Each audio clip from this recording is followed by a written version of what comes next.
What is up, y'all? Welcome back to another episode in a new city. I never showed y'all this place. This is where I work. This is Natural History Museum at Amarillo College. So feel free to stop by on Wednesdays and Thursday afternoons, and I will for sure be here. Check it out. Ordway Hall. So if this is y'all's first time here, it may be, may not be. I'm Jake. I post fishing vlogs a lot, and then post a run workout every now and then of one of my high school teammates, mainly Isaac. Occasionally some long runs we may do, which is very misleading because I run a lot more than I fish, let's just say that. I am a sophomore in this junior college here at Amarillo College. We do not have any athletic programs, so that means I don't run for a team, and I am training all by my lonesome. Running is a big part of my life, and this past weekend I ran my first ever collegiate race. It was a big moment. It was a big learning experience, and it was also one of the worst experiences that I wish I would never have to go through. Now, it's not the race itself, it's what I did before the race and during the race. So let's talk about the summer training and the training leading up to this one race. Summer training, as you know, if you are cross-country runners, it's a big training block, you know. It's where you log most of your miles, and for me, in my case, I have been logging 70 to 80 miles a week, which is very decent. Occasionally I'll get invited to a couple workouts, and I jump on every single one, as many as I could. That will come into effect in a little bit.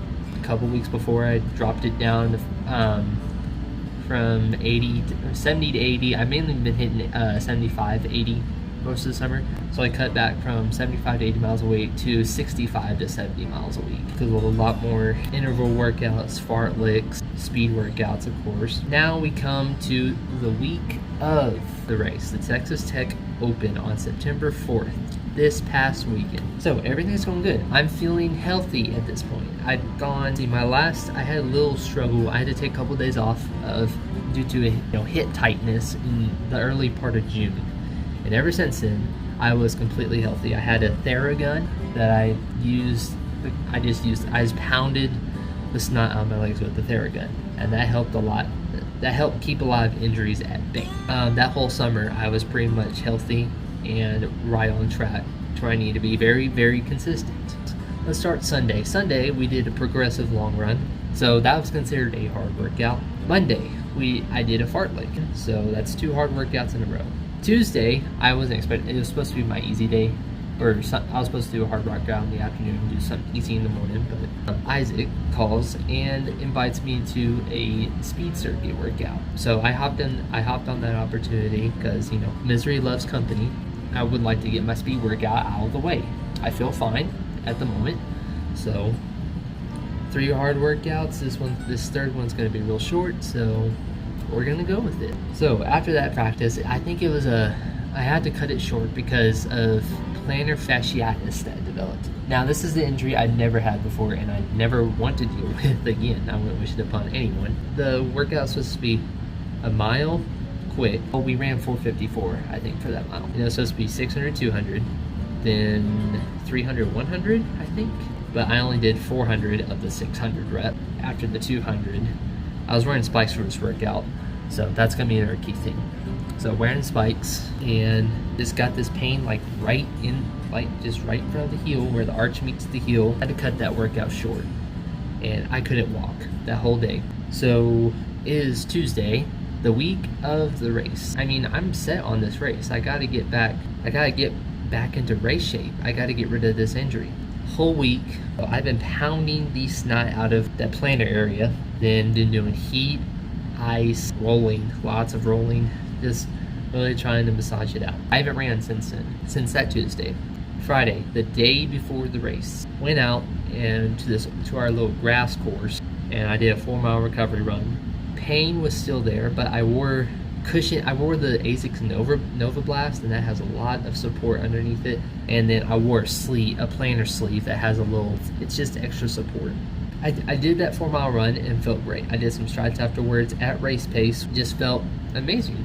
The pain was there. I'm not gonna lie, the pain was still there, but it was manageable. I feel like I could at least finish the race on it. So race morning, I do my morning routine. I'm 2 hours away from where the race is, so we had to get up and travel Roll up to the race. It is still dark, so I get set up. I'm feeling fine. I'm still feeling fine. I'm like, well, I need to at least finish this race. I do 2-mile warm up right behind the West Texas A&M guys. That was a school I felt comfortable like copying, just because I kind of understand. Like, I know a few people on the team, so I decided to stick with them. After that warm up was done, I was drenched in sweat. It wasn't a bad indicator or anything. I just kind of felt tired. It's my second time running since Tuesday, so that's expected. So then I change into my New Balance spikes. Now these are my track spikes.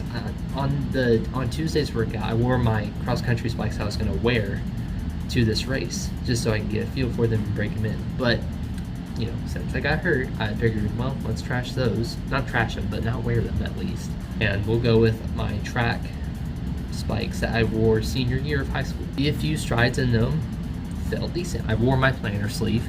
I put Icy Hot on. That's what I did on that 4-mile run as well, and it felt good. I'm in the block 10 minutes before, all unattached runners, and we're in blocks number 1. So we're on the far left, and it goes out. It's 4 miles. That's the length of the race. I would say it's a nice course. It's an old golf course, so it's got a few dips and a little bit of sharp rises in it. Starter lines us up, and the gun goes off. I get a solid start. I am striding out. And I'm not aware of my surroundings, and I wasn't aware of my surroundings in high school, but I made sure I was in a good position. I really want to make sure I at least finished well in this race. I didn't go as fast as I thought it would. Look at the front pack that was starting to form. It kind of, you know, we all start like this, keep going, and then kind of funnels toward the middle. So I'm like right here. To my right, there's the pack funneling, so I got scooching with them. There's already a lead pack I remember there's a lead pack already starting to form. It was like 6 or 7 guys. They start breaking away, but I was with the second pack, and so I'm rolling. And the only stats I got from this race, I didn't wear a watch for some reason. Which, to all you who run unattached, wear a watch, because you're not going to have anyone yelling splits for you, and you got to learn to pace yourself. So unless they tell you don't wear a watch, wear a watch, because that's where everyone else did in that race too, and they had coaches. I came to the first mile at 4:55, but right before we hit that mile marker, there's that tight turn I was talking about. I hit that tight turn, and I felt the sole of the spike that my planer was on, and it slipped. Now I was running at a weird position, and now the pain started to accumulate. So you can probably see where this is going. So after the mile, I'm trying to maintain my position. I'm in a great position in the second group. And then I got a couple of guys from WT behind me, and they start working beside me. And then I'm seeing all these hand signals go, or like happen. I'm like, well, there's some good communication through here. And Innocent, he runs for WT. He just says, let's go Buffs, or something like that. And then like all sides, that you just see WT Buffaloes just run right past me. So I let him pass me.